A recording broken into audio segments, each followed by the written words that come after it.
Bismillahirrahmanirrahim. Assalamualaikum warahmatullahi wabarakatuh. Bismillahirrahmanirrahim.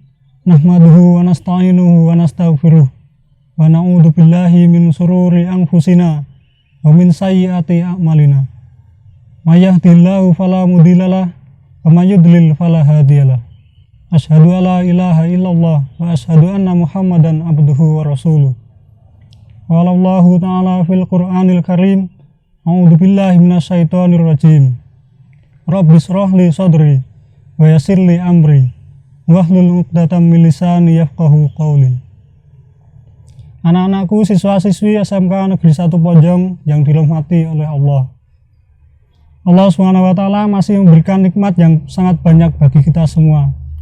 Sehingga pada saat ini kita masih diberi keimanan, masih diberi kesehatan, dan masih diberi waktu. Oleh karena itu, tidak ada alasan untuk kita tidak mensyukuri apa yang telah diberikan kepada kita, apapun kondisinya. Bahwa Allah akan menambah nikmat jika kita bisa mensyukurinya. Demikian juga jika kita mengkufuri, tidak mengakui syukur kita kepada Allah, sesungguhnya adab Allah sangatlah pedih. Yang kedua kali, pada kesempatan yang berbahagia ini, mari kita tingkatkan keimanan kita, ketakwaan kita kepada Allah SWT. Karena sebaik-baik bekal kita di akhirat adalah bekal takwa. Anak-anakku yang dirahmati Allah SWT. Salah satu cabang rukun iman adalah kita mengimani keberadaan Rasul dan Nabi yang diturunkan oleh Allah ke muka bumi.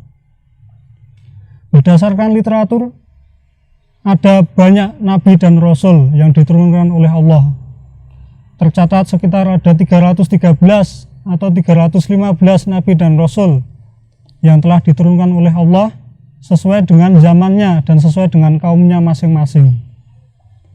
Namun memang hanya 25 Nabi dan Rasul yang wajib kita imani. 25 Nabi dan Rasul itu mulai dari Nabi Adam alaihissalam sampai Nabi akhir zaman, yaitu Nabi Muhammad SAW. Pada kesempatan kali ini kita akan mengambil hikmah, mentadaburi kisah dari salah satu Nabi dan Rasul, yaitu Nabi Musa alaihissalam. Nabi Musa ini memiliki kedudukan yang istimewa. Salah satu Nabi yang diceritakan paling banyak di dalam ayat Al-Quran. Ada banyak ayat Al-Quran melebihi Nabi-Nabi yang lain. Karena apa? Karena memang Nabi Musa ini membawa syariat dan membawa hikmah yang sangat besar bagi kita sampai akhir zaman nanti. Kita tahu bahwa Nabi Musa ini adalah pemimpin dari bangsa Israel, Bani Israel yang sejak zaman dahulu. Kemudian Nabi Musa inilah yang membebaskan rakyat Mesir dari cengkeraman seorang raja besar yang sangat lalim, yang sangat zalim, yaitu Raja Fir'aun. Di mana raja ini mengaku sebagai Tuhan, mengaku sebagai sesembahan manusia karena dia mengaku bisa menghidupkan sekaligus mematikan manusia. Pada kesempatan ini akan kita ambil salah satu perjalanan dari Nabi Musa yang paling fenomenal. Mungkin anak-anak juga sudah pernah membaca atau mendengarkan, yaitu kisah beliau Nabi Musa alaihissalam berguru pada Nabi Khidir. Siapakah Nabi Khidir ini sehingga seorang nabi pun harus belajar pada beliau? Jadi Nabi Khidir ini adalah seorang soleh yang dianugerahi, yang dirahmati ilmu pengetahuan yang tidak diberikan pada orang lain, termasuk Nabi Musa pada saat itu oleh Allah SWT. Bagaimana asbabun nuzul atau sebab kenapa seorang Nabi Musa harus berguru pada seorang Nabi Khidir? Dijelaskan dalam Quran surat Al-Kahfi ayat 60 sampai ayat 82. Silahkan nanti dibaca masing-masing di bukunya masing-masing, di Al-Qurannya masing-masing, bahwa suatu ketika Nabi Musa ini sedang berada di tengah-tengah kaumnya. Seorang kaumnya bertanya pada Nabi Musa, "Hei Nabi Musa, siapakah di antara kita ini di seluruh negeri ini yang paling pandai? Nabi Musa menjawab, akulah orang yang paling pandai di seluruh manusia di negeri ini.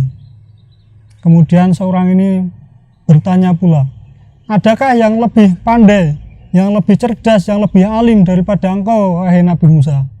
Nabi Musa menjawab, tidak ada, karena akulah yang paling pandai, yang paling alim.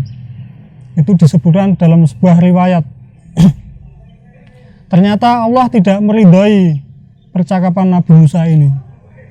Kemudian Nabi Musa ditegur oleh Allah bahwa tidak selayaknya Nabi Musa harusnya tidak berkata yang demikian, karena itu mendekati sifat takabur. Nabi Musa singkat cerita bertaubat, meminta maaf pada Allah karena sudah melakukan hal yang sedemikian itu. Kemudian Allah memerintahkan Nabi Musa ini untuk berguru pada seorang soleh. Nabi Musa bertanya, di manakah saya bisa menemukan seorang soleh ini sehingga saya bisa berguru, bisa memperbaiki kesalahan saya? Allah memerintahkan dalam Surat Al-Kahfi tersebut ayat 60, berjalanlah kamu menuju ke pertemuan dua buah laut.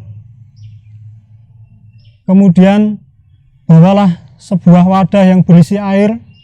Di dalam wadah tersebut diberi seekor ikan. Ketika ikan tersebut nanti melompat dari wadah, disitulah kamu akan menemukan seorang soleh itu. Tiada lain dan tiada bukan seorang soleh yang alim itu adalah Nabi Khidir. Tanpa menunggu lama, akhirnya Nabi Musa dan seorang temannya langsung berangkat menyusuri perairan sampai sesuai dengan tanda-tanda yang diberikan oleh Allah. Singkat cerita, setelah melalui berbagai perintangan, setelah beberapa lama perjalanan, istirahatlah Nabi Musa dengan seorang temannya tersebut di sebuah tempat. Di situ ada lautan, di sebuah pantai, dan di situ ada batu besar. Istirahatlah mereka berdua. Qadarullah, takdir Allah. Ternyata mereka pada saat itu tidak menyadari bahwa ikan yang ada di dalam wadah itu telah lompat. Memang kekuasaan Allah.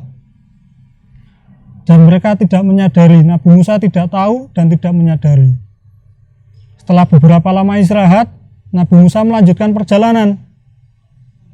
Setelah sepersekian lama, kembali mereka istirahat yang kedua. Di tempat kedua inilah Nabi Musa sadar, mencari. Mana ikan yang kita bawa tadi? Ternyata sudah tidak ada di dalam wadah itu. Artinya ikan itu sudah melompat. Sekali lagi ini adalah qadarullah, takdir Allah. Temannya yang bersamai Nabi Musa tadi tiba-tiba tersadar. Oh ya Nabi Musa, saya mohon maaf, ternyata saya kelupaan untuk menyampaikan bahwa sesungguhnya saya menyaksikan ikan tadi keluar dari wadah lompat dengan cara yang sangat aneh. Itu disebutkan di dalam Al-Quran, melompat dengan cara yang sangat aneh, dan hanya setan saja yang membuat saya lupa untuk menyampaikan kepada Nabi alaihissalam, Nabi Musa alaihissalam. Kemudian langsung mereka kembali ke tempat batu besar yang mereka melakukan istirahat yang pertama tadi. Disitulah mereka bertemu, menjumpai seorang yang sedang duduk, yang ternyata betul di situ adalah Nabi Khidir alaihissalam. Nabi Musa langsung menyampaikan maksud, wahai saudaraku, siapakah gerangan engkau sehingga Allah memerintahkan kepadaku untuk berguru kepadamu, untuk menimba ilmu kepadamu? Kemudian Nabi Khidir ini menjawab, sesungguhnya saya hanyalah manusia biasa seperti kamu. Akan tetapi memang Allah memberikan ilmu kepada saya, memberikan rahmat ilmu pengetahuan. Dan sebetulnya apa yang saya ketahui itu mungkin juga belum kamu ketahui. Demikian juga sebetulnya kamu juga punya ilmu yang mungkin saya juga belum ketahui. Inilah pelajaran yang pertama, bahwa seorang manusia mungkin mempunyai satu pengetahuan yang tidak dimiliki oleh orang lain. Tetapi pasti juga orang lain mempunyai pengetahuan yang kita tidak memiliki. Disitulah kenapa sepandai-pandai kita, pasti ada orang yang lebih memiliki pengetahuan daripada kita. Kemudian singkat cerita juga Nabi Musa segera menyampaikan maksud memohon agar bisa menjadi muridnya, berguru kepadanya. Nabi Khidir tidak langsung menerima. Nabi Khidir langsung berkata, kamu tidak akan kuat. Kamu tidak akan kuat menjadi muridku. Nabi Musa menjawab, saya berjanji akan mengikuti semua persyaratan yang diberikan kepada saya.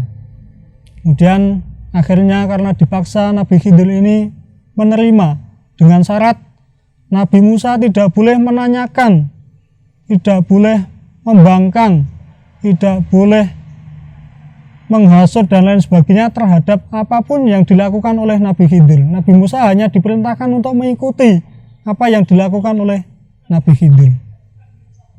Kemudian setelah kesepakatan itu terjadi, berjalanlah mereka naik kapal sampai menyeberangi sebuah perairan. Kemudian mereka sampai ke sebuah dermaga. Pelajaran nomor 1 dimulai di sini. Tanpa dinyana-nyana, tanpa persetujuan Nabi Musa, semua kapal yang ada di dermaga di situ dilubangi oleh Nabi Khidir. Dirusak semuanya sehingga kapal itu tenggelam. Terkejutlah Nabi Musa. Mengapa kau tenggelamkan semua kapal ini? Padahal ini punya penduduk yang tidak bersalah kepadamu. Disitulah Nabi Khidir berkata untuk yang pertama kali, sudah saya bilang kamu tidak akan kuat mengikuti saya. Sudah saya minta kamu diam untuk tidak bertanya. 1. Nabi Musa tidak lulus ujian yang pertama. Oke lah, masih diampuni, kira-kira seperti itu. Lanjutlah mereka berjalan sampai ke sebuah negeri. Nabi Musa, Nabi Khidir dan salah satu teman Nabi Musa ini menjumpai seorang laki-laki di jalan. Tanpa dinyana-nyana, tanpa dikira-kira, langsung anak kecil itu, anak muda itu dibunuh oleh Nabi Khidir. Manusiawi seorang Nabi Musa terkejut, terheran-heran, terbelalak, kaget. Seorang anak kecil yang mungkin belum punya dosa, belum balik, dibunuh oleh Nabi Khidir. Proteslah pada Nabi Khidir. Kenapa kamu membunuh anak yang masih kecil, belum berdosa, punya dosa, tidak bersalah pada siapapun? Nabi Khidir kembali menimpali, kamu tidak akan kuat mengikuti saya. Sudah saya bilang. Minta maaf lagi Nabi Musa. Oh, mohon maaf, saya khilaf, telah bertanya. Harusnya tidak boleh bertanya. Lanjutlah lagi, masih diberi satu kesempatan lagi. Berjalan lagi Nabi Musa, Nabi Khidir dan satu temannya ke sebuah daerah, kira-kira ke sebuah perkampungan. Mereka karena letih, lelah, lapar dan haus, mereka menjumpai penduduk di situ, memohon pertolongan untuk sedikit makan dan minum. Ternyata satu penduduk tidak ada yang mau memberi makan dan minum. Tidak ada yang mau mensedekahkan sedikit makanan dan minumannya untuk mereka. Ya sudah, tidak apa-apa. Akhirnya mereka beristirahat di sebuah gubuk tua yang kondisinya reot, sudah miring, hampir roboh. Kemudian setelah beristirahat, Nabi Khidir mengajak Nabi Musa untuk membetulkan bangunan tersebut. Setelah dibetulkan bangunan tersebut, Nabi Musa kembali terheran-heran untuk yang ketiga kalinya. Mengapa kita ini di sini tidak disambut? Minta minum saja nggak dikasih, minta makan sedikit saja nggak dikasih. Tapi kenapa kita harus membetulkan rumah yang hampir roboh ini? Nah, setelah yang ketiga ini, Nabi Khidir menyatakan bahwa ternyata memang betul Nabi Musa ini tidak lulus ujian, tidak memenuhi syarat, tidak bisa bersabar terhadap kesepakatan yang sudah dibuat. Akhirnya Nabi Khidir menyampaikan bahwa cukup sudah perjalanan kita sampai di sini, karena ternyata engkau tidak mampu memenuhi syarat. yang kita ajukan, yang kami ajukan, yaitu untuk tidak bertanya tadi. Nah, sebelum berpisah dijelaskanlah Nabi Khidir ini, karena beliau seorang yang baik hati. Jadi Nabi Khidir ini dikaruniai ilmu, yaitu ilmu yang bisa melihat masa depan. Nabi Khidir ini bisa mengetahui apa yang akan terjadi di masa yang akan datang. Orang mengatakan itu ilmu laduni atau ilmu apa, yang jelas itu adalah karunia dari Allah. Disebutkan kenapa kita tadi melubangi perahu, karena diprediksi atau di suatu masa yang akan datang perahu-perahu ini akan dirampas oleh raja yang lalim untuk membinasakan penduduk yang ada di situ. Oleh karena itu sebelum itu dipakai untuk membinasakan penduduk, kita hancurkan semuanya kapal-kapal tersebut. Kemudian kenapa kita membunuh seorang anak laki-laki? Anak laki-laki itu adalah anak seorang yang mukmin, yang soleh. Tetapi anak ini kelak akan menjadi anak yang durhaka, yang akan membuat orang tuanya murtad, menjadi orang yang kafir. Oleh karena itu sebelum itu terjadi, kita bunuh anak itu. Yang ketiga, kenapa kita membetulkan rumah yang rayat? Ketahuilah bahwa rumah itu adalah milik dua orang anak yang yatim ditinggal orang tuanya. Dan di bawah bangunan tersebut tersimpanlah harta yang bisa digunakan anak tersebut ketika mereka nanti sudah dewasa. Kalau sampai bangunan ini roboh, maka harta tersebut akan jatuh ke tangan yang salah. Sehingga kita betulkan suatu saat anak yatim ini sudah dewasa, mereka akan menemukan harta tersebut sesuai dengan haknya. Itulah satu pelajaran penting bagi Nabi Musa, yang ternyata seorang nabi pun juga harus belajar, juga harus memiliki seorang guru. Tadi saya sempat membacakan satu ayat, Rabbis rohli sodri wa yasir li amri wahlul 'uqdatam min lisani yafqahu qawli. Sedikit kilas balik bahwa doa itu adalah doa Nabi Musa ketika beliau akan berdebat dengan Raja Fir'aun. Kenapa beliau berdoa, yang salah satu artinya semoga perkataan saya ini lancar? Karena menurut riwayat Nabi Musa ini adalah seorang yang celat, tidak bisa melafalkan seberapa kalimat yang tidak jelas, sehingga beliau minta untuk perkataannya lebih jelas. Maka doa itu boleh kita amalkan, Rabbis rohli sodri dan seterusnya. Kenapa Nabi Musa cedal? Karena dulu pada waktu kecil disuruh memilih, kamu pilih makan api atau pisang. Ternyata Nabi Musa pada saat itu memilih api untuk dimakan, sehingga kurang lebih lidahnya cedal. Apa yang dapat kita tarik pelajaran, hikmah atau ibrah dari cerita Nabi Musa dan Nabi Khidir itu bagi kita? Ya, kita adalah insan pendidikan anak-anak. Saya sebagai guru, Anda sebagai murid, kita ini adalah insan pendidikan yang menuntut ilmu. Ada beberapa tata cara dari riwayat yang saya sebutkan tadi untuk kita renungkan, yaitu yang pertama, seberapapun ilmu yang kita miliki, seberapapun kita cerdas, seberapapun kita pandai, jangan pernah merasa takabur, bangga dengan ilmu yang kita miliki, karena sesungguhnya ada banyak ilmu lain yang belum kita miliki. Mungkin kita memiliki satu keunggulan ilmu, mungkin teman kita juga memiliki keunggulan ilmu lain yang tidak kita miliki. Itu. Yang kedua, dalam mencari ilmu memang perlu diraih dengan kegigihan, dengan kerja keras, dengan jalan yang mungkin berat, tidak ringan, berliku-liku, terjal, susah, menderita, dan lain sebagainya. Tetapi kalau kita tidak bisa menderita karena kita menuntut ilmu, Sayyidina Ali pernah berkata, kalau kita tidak tahan dengan sakitnya menuntut ilmu, maka kita akan merasakan sakit yang lebih jauh karena kita tidak memiliki ilmu. Yang ketiga, adab mencari ilmu, saling menghormati antara guru dan siswa, saling menghargai antara kita dan antara saya sebagai guru dengan Anda sebagai murid, saling menghargai bahwa kita dalam satu koridor untuk menuntut ilmu. Yang terakhir adalah bahwa ketika kita menuntut ilmu tidak boleh gengsi.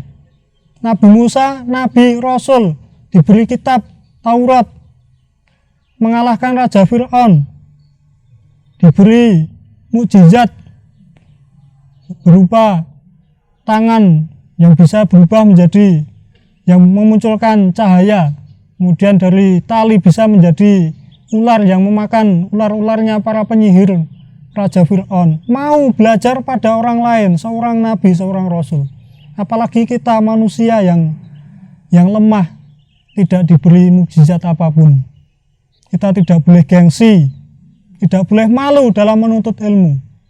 Apalagi Anda kelas 11 yang akan menuntut PKL, melaksanakan PKL. Di sini ujian pertama Anda akan dimulai. Gengsi nggak kamu? Malu nggak kamu? Takut nggak kamu untuk belajar pada orang lain? Hari pertama yang TKR misalnya, suruh ngepel, suruh nyapu, suruh bersih-bersih, nggak masalah itu. Karena kita akan menuntut ilmu, nggak boleh gengsi. Saya ini murid, di sini mau belajar kok suruh ngepel. Tidak. Menuntut ilmu kita harus taat pada yang memberi kita ilmu. Nah, itu salah satu ibrah yang dapat kita ambil dari pelajaran Nabi Musa dan Nabi Khidir alaihissalam. Saya kira itu sedikit yang dapat saya sampaikan. Dari saya ada salah dan kurang, mohon maaf. Ada kelebihan, ada hikmah, itu adalah dari Allah SWT. Silakan nanti dibaca sendiri di dalam Al-Quran surat Al-Kahfi ayat 60 sampai 82. Semua yang saya sampaikan adalah ada literaturnya, ada dasar hukum dalam Al-Quran dan As-Sunnah. Terima kasih. Akhirul kalam. Wassalamualaikum warahmatullahi wabarakatuh.